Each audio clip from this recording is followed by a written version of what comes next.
Hello and welcome to Emotional Intelligence and Why You Need It for Innovation. My name is Oisin McWeeny and I am an educator and curriculum specialist.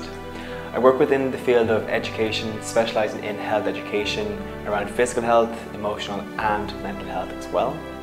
I'm a big advocate for mental health and well-being within both schools and the workplace. In this course, Emotional Intelligence and Why You Need It for Innovation, we will explore all aspects of emotional intelligence, including with personal self-awareness, emotional regulation. We'll also explore concepts of relationships, both personal and professional, and why as a leader, emotional intelligence is so important. We'll also develop skills, and finally, look at emotional intelligence when working with an audience or when you are creating for a product or a service for people.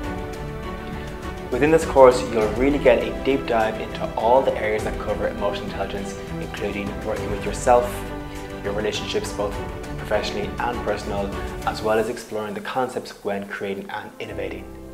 Remember, emotional intelligence starts with you. It's a journey, a never-ending one, but one that can truly impact both your life and your creations.